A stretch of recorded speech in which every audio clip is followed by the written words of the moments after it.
Hello, and welcome to the Wine Enthusiast Podcast, your serving of wine trends and passionate people beyond the bottle. I'm Lauren Buzzio, the managing editor here at Wine Enthusiast, and in this episode, we tap contributing editor Virginie Boone to guide us through the wonders of all things sparkling in California. Have you been turned on yet to the top-notch bubblies of Napa and Sonoma? Well, get ready to discover the region's finest as we talk with Napa native and wine industry vet Paula Kornell about the history of California's sparkling wine production and why the Napa-Sonoma region is home to some of the state's best bubbling pours. We'll also offer suggestions for bottles to seek out and try today. So special occasion or not, get ready to pop some corks with us on this journey into the world of California sparkling wine. But first, a word from today's sponsor for another bubbly treat, Barefoot Hard Seltzer. A hard seltzer that's made with real wine? That's right. Barefoot Hard Seltzer is here, brought to you by the nation's most awarded wine brand. Barefoot Hard Seltzer packs delicious flavor into every can with 3 simple ingredients: sparkling water, natural fruit flavors, and real wine. Plus, Barefoot Hard Seltzer is only 70 calories, 2 grams of sugar, and gluten-free. Find Barefoot Hard Seltzer in the hard seltzer aisle in a 12-can variety pack or 4-pack. Barefoot Hard Seltzer, wine glass optional. Well, Paula, I just want to say thank you so much for joining me to talk about one of my favorite subjects. I know one of your favorite subjects, sparkling wine from California.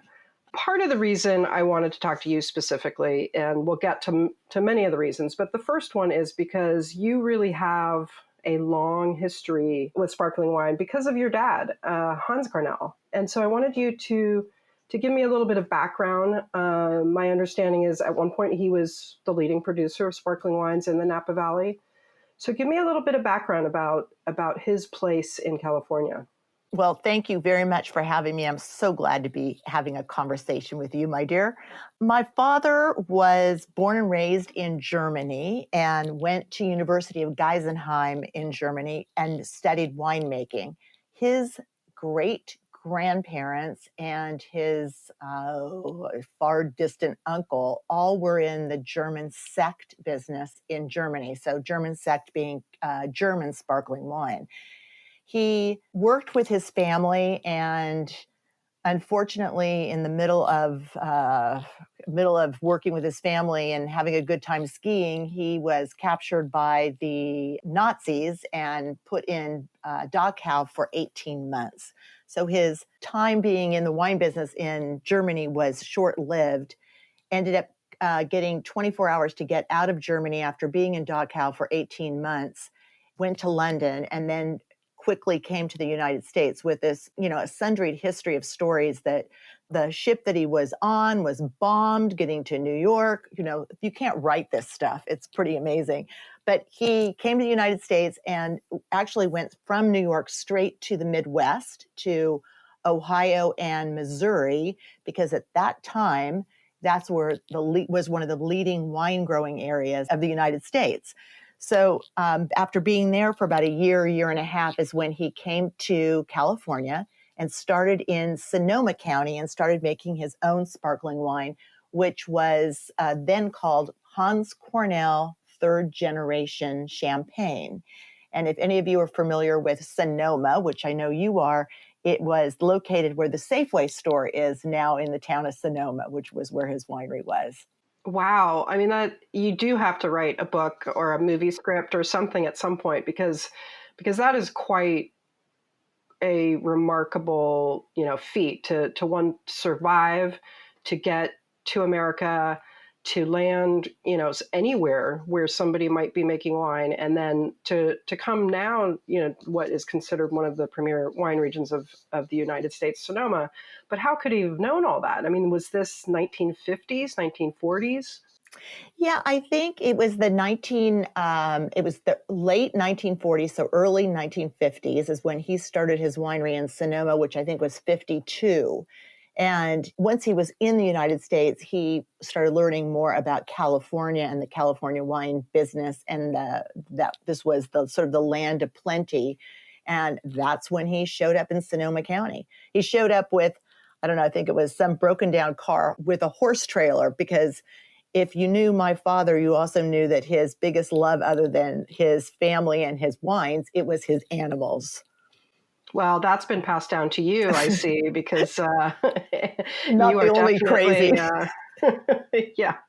Well, but it's interesting. So, I mean, when he comes to Sonoma and he starts this company, this wine operation. I mean, what grapes was he working with at that point? He was using Johannesburg Riesling, Chenin Blanc, wines that were, when I was growing up, it was called dry white wines. It was a variety of many things. He started with Riesling because that was the grape that he was the most used to, and also knew that it could be very dry, that we have this thought here in the United States that anytime you see Johannesburg Riesling or Riesling, you think of something sweet. Well, that's unfortunately not the truth. And so he had a wine even then that was Zertroken, that was bone dry and being 100% Riesling. Wow. My mother's family had homesteaded. They were Swiss Italian. They homesteaded in Napa Valley. And he met my mother, who was singing with the San Francisco Symphony at the time.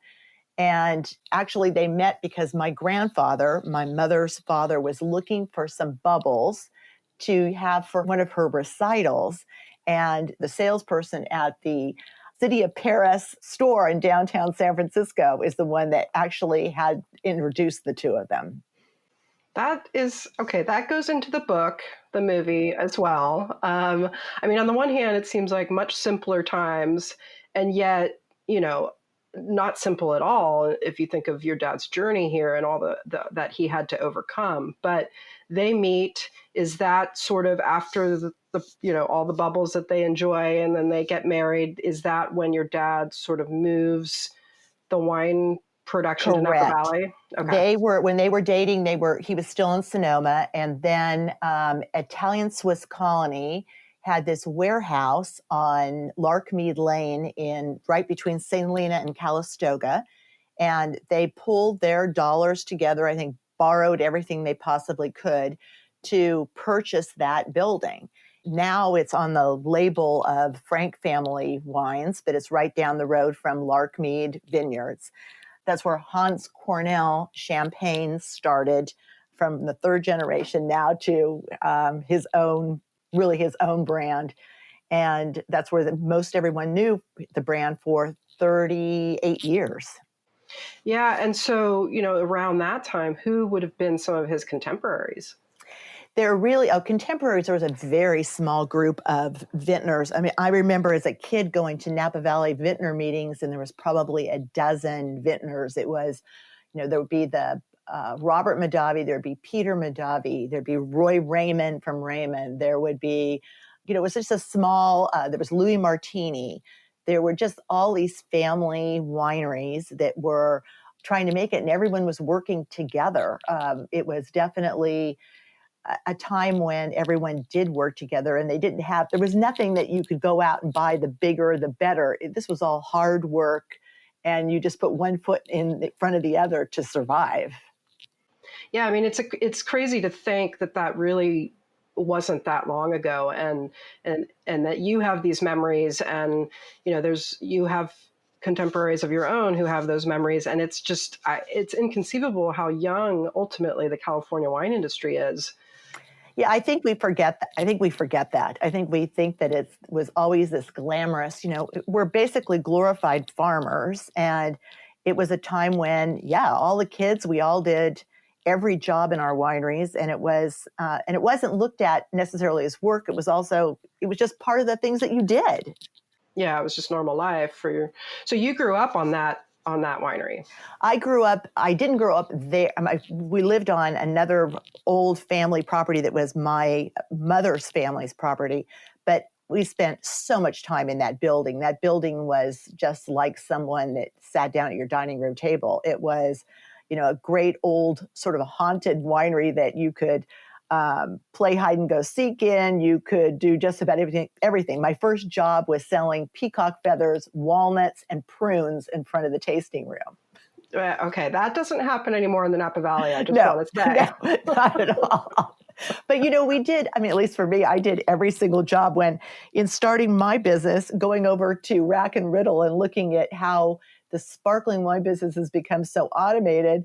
I could say to all these guys, I did each and every one of those jobs by hand at one time, riddling bottles, getting my pigtails stuck in the labeling line, degorging the bottles, stacking bottles. Right. So but that's a good segue to sort of get into the fact that after a long time in the wine industry, growing up in the wine industry, and then of course you've had a career working with Napa Valley Vintners and working with a lot of other wineries to help them, you finally launched your own sparkling wine from the Napa Valley first, as well as you have a California Brut. But I mean, it must have been a complicated exercise for you. Like, do you do it? Why do you do it? How do you do it? I mean, I'm sure you went through a million different iterations in your head, but what did it finally take for you to get there, to put your name on it? I think it was always in the back of my mind after our winery closed in 92 that I would hope that I could be someday making sparkling wine. I love champagne. I love California sparkling wine. And so it's always been in the blood. My father used to always say we have more sparkling Burgundy in our veins than we do blood. And so it was always there. And it really took some really thought-provoking. And then it took the right partner. I have a very good friend, Pat Roney, who came to me and said, would I do a partnership with him? And it was the right match at the right time, and someone that could bring a sales and marketing or sales team to me coming up with this type of and style of wine I wanted to produce. Right. Okay. But you're not working with Riesling or Chenin Blanc at this point. No, not at all. I'm, and the time my family's winery closed, that also had changed drastically. We were still making a wine from Riesling, but then it had transferred to making Chardonnay and Pinot Noir. So for me, it was important that I started with a Napa Valley appellated wine. And so thank goodness Carneros is so close to us, and I had availability of fruit. So the Napa Valley is 98% Pinot Noir, and the rest Chardonnay. Right. So, I mean, and that's an interesting other way for you to sort of make it your own at this point. It is going to be sort of your own stamp on it and reflect the times that we're in, that we grow very different types of grapes in the Napa Valley. Absolutely. And, then we had when my family was in business, I think they had so many varietals of white wines, just as I said earlier. But, now it really is gone. It's gone much smaller of the grape varietals to choose from, but also the style I wanted to portray would be definitely much more classic, high acidity, but some nice fruit, being Pinot Noir and Chardonnay. Okay. So, in terms of launching your own sparkling wine, you've got the history, you've got the right partner, you've thought about this obviously for a long time. But do you think you're also hitting a really good moment in American appreciation and consumption for sparkling wine? I definitely think so. I grew up with it always being a celebratory product that you celebrated your wedding, your funeral, your divorce. My father always say that he loved the fact when people got divorced because they sold 2 bottles of champagne versus 1 bottle. That's hilarious. And so now I believe that we're all much more accustomed to drinking sparkling wine on a normal basis. That this isn't something that is just for a special occasion, that it goes extremely well with food, and extremely well with such a huge variety of food, as well as it could be used as an aperitif. It could be for your breakfast. It could be throughout your meal, or as a dessert wine too. So it really is very, very versatile. And I think people are just using it more. Some are mixing it, some are not, but it's much more available. But do you think it's also, our evolution as consumers in America, where we're also appreciating drier styles of wine, let's just say, and maybe not, we're not always in the mood for big, ripe, more higher in alcohol wines. And so sparkling really fits Yes. fits in so many places beyond occasion. It's also just the style that we are perhaps appreciating a little bit more than we did, even in your dad's heyday. Oh my goodness, yes. I mean, as you know, I live and die by Napa Valley Cabernet, and it is all of a sudden starting this brand and drinking much more of my own sparkling wine and going, holy heck, this is incredible. With its 12% alcohol, you could drink quite a bit of this. I like it. Yeah, I like it too. I like this. But yes, I think just in general, people are realizing that it is something that has got personality and it's got lots of flavor. It's not something that you have to take you have to take it seriously, but there's also a time for it just to enjoy it. Absolutely. So, but I want to talk about Sonoma and Napa being good regions for sparkling wine. I mean, we do have some history here, starting with Hans Cornell for sure, and then a lot of the producers that people still know and love, whether they came from Europe and established a presence here, like a Mumm or a Roederer. Or they were pioneers like Schramsberg or Iron Horse in Sonoma. Clearly we have a lot of history, and we do have areas like Carneros and cooler parts of Sonoma that can do Pinot and Chardonnay for sparkling. But they're also perhaps challenging in terms of grape pricing. Is that some of what you had to go through in terms of establishing, you have a Napa Valley, but then you started a California brut? Absolutely. That's so, back to you, there was a reason why so much of the Europeans of the Mumms and Roederers and Chandon and so many came to Napa and Sonoma, because they knew that we had it was a great grape growing area, and there was great opportunities here.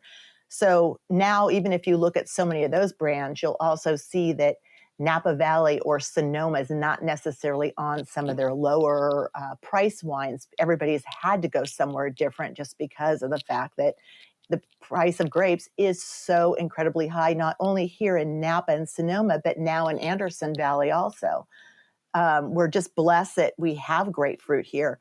For me, for the California, I think the California Brut was the hardest actually of the two to not only come up with a style, but to also source the grapes, because I wanted something of quality. I wanted to over deliver in the bottle, but coming up with something that was, and having it Chardonnay based, needing it to be dry, yeasty, and still with great acid, it was hard to find the right place.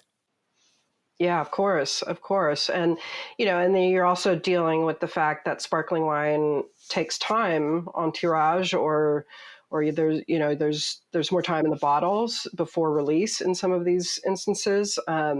There's vintage dating or non-vintage dating. So how did you tackle some of those questions? Well, I think that everyone needs to be aware that the making method champenois, the true traditional method of making sparkling wine or making champagne, is so time consuming and is so hand intensive, that it is amazing when you can see something that is under $20 or even under $50, that it is truly a bargain because of the amount of time, energy, how many times that bottle is hand touched before it is able to go out into the market. So it was important for me that the Napa Valley hopefully could stay under $50, because for then, to me, that's the threshold of when you're going to go from sparkling wine to possibly going to a champagne from France. And California, trying to come up with something that's going to be reasonable, that you could drink freely and not think of it, back to that not being a special occasion wine, but that was still had substance and quality to it.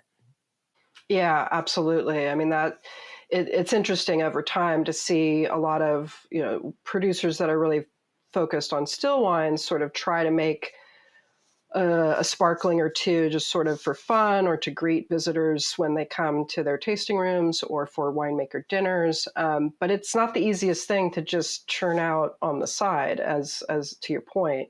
No, it's not. And I think so many friends of mine, some I know friends of yours that have they've doing exactly that. They're making a small amount, but realize how hard it is and how expensive it is to be able to do something on a regular basis.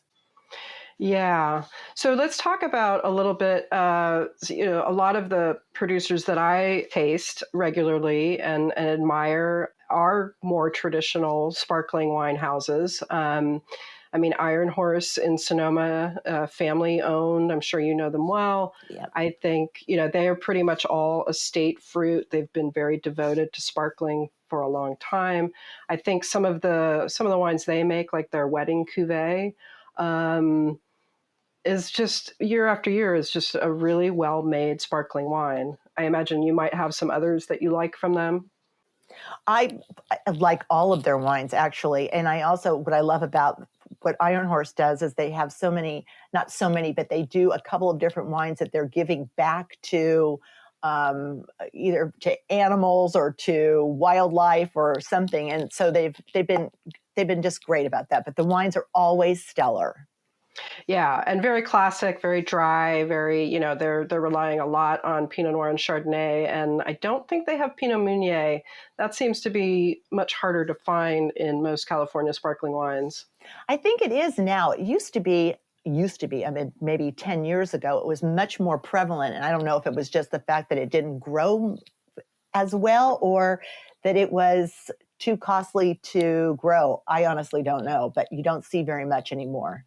Yeah, you don't. And maybe here it doesn't contribute what it does in Champagne, and that's another reason as well. And you're hedging your bets by having more Pinot or Chardonnay that you could turn into a still wine if need be, or sell to somebody to make into a still wine. I think that's probably it. So another producer that I've long liked and admired is Domaine Carneros. We were talking about Carneros earlier, and another sort of lineage to France, but long time, very high end, classically made sparkling wines. I really like their Le Rêve, Blanc de Blanc. Yeah, I love the acidity on that. It's funny as we're talking about both of these wines, I'm thinking also they also have females behind them too, between Iron Horse and Domaine Carneros. So that's pretty cool. They do, and and I do find that there's a lot of women involved in sparkling wine in California. Yes, absolutely. To that point, yeah, including Jamie Davies, who was one of the founders of Schramsberg. Exactly. So the Le Rêve Blanc de Blanc, I don't think that they make it every year. The last vintage I had, I think, was 2012. So they clearly keep it in bottle for an extended period of time. Is that something that you are looking to do? Have you put some stuff aside? Well, yes. And really, my dream is to be able to have something that is on the older side. I think that was why it was so important when we were doing the Napa Valley to really some of the wine in there has been barrel fermented, trying to give it as much backbone as possibly we can give without having to age it for quite a long time.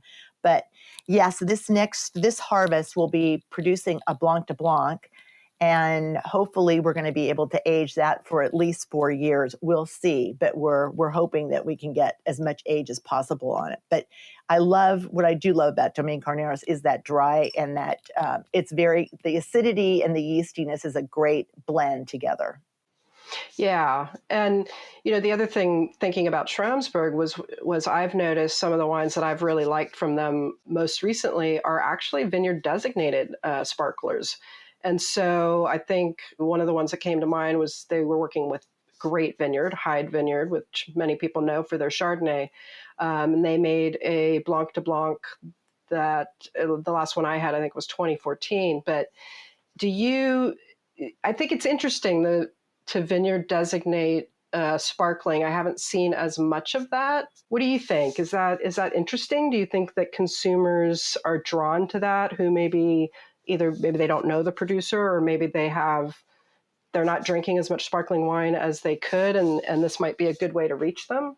I think it's just another designate that could help them. You've got the name of the winery, the name of the vineyard, and then you have Napa Valley on top of it. My concern is if it gets too complicated that we go in a different direction. I really do want to keep it as simple as possible. However, for the Napa Valley, I don't have Mitsuko's vineyard on the label, but it is 100% from one particular vineyard. So it's doable. It's just a matter of how much information you want to put on that label. Well, and I would have thought that part of the appeal in making sparkling is the freedom. I mean, it's one of the few categories of wine where you don't necessarily have to vintage date it. You don't necessarily have to specific appellate it. There's lots of freedom to some extent. And so you're sort of locking yourself in. It's interesting. It's like two different worlds of sparkling. It's so true because you go to France. Last year I was in Champagne and you visit someone like Krug who has, hundreds of different growers that they're dealing with, and they are making a beautiful blend of all those different wines or different styles that produce together something specific that they're interested in. But it's the group together that is bringing together what they want, or the style that they want. And that innovation is probably so much more difficult in a place as steeped in history and tradition as Champagne. But here in California, we do have, the ability to kind of play around and innovate. One of the producers, sparkling wine focused producers that I've discovered recently is called Carboniste. And it's a husband and wife, very small operation based in Napa. And they're working, with Pinot Noir and Chardonnay, but they're also doing some sparkling with Albarino and Pinot Gris. And, it's like new and different. And yet having had the talk about what your dad was working with, it's also sort of a throwback. That is so true. And I have not had their wines yet, but it is so funny because when I was first working on both the Napa and the California, someone had brought up French Colombard. Now here's a grape varietal we haven't heard about for quite a while because there's really not much growing in Napa, certainly. And I remember so clearly seeing those samples of French Colombard, Chenin Blanc. Again, it was just a mixture of dry white. So we truly have gone full circle. Well, and I guess that's just the way it goes in California. I mean, because you're not bound to anything, and we have an entrepreneurial spirit. So I love seeing that. And yet, your wines were such a lovely kind of classical touch to them. It's good to have all these things. Oh my God. Yes, we need variety by all means. Absolutely. Well, I loved talking to you about sparkling wine. I wish you continued success and exploration. And thank you so much for joining us today. Thank you for having me. Thanks for listening to this episode of the Wine Enthusiast Podcast. I don't know about you, but I'm definitely ready for a glass of California sparkling wine right about now. We talked about a lot of different wines today, with many recommendations worth checking out, including recently reviewed selections from Napa and Sonoma sparkling wine producers such as Domaine Carneros, Iron Horse, Schramsberg, and, of course, the new wines from Paula Kornell. So be sure to visit winemag.com/podcast to learn more about these wines and where to find them. Subscribe to the Wine Enthusiast Podcast on iTunes, Google Play, or wherever you find your podcasts. And if you liked today's episode, we'd love to read your review and hear what you think. And hey, why not tell your wine-loving friends to check us out too? You can also drop us a line at podcast@winemag.com.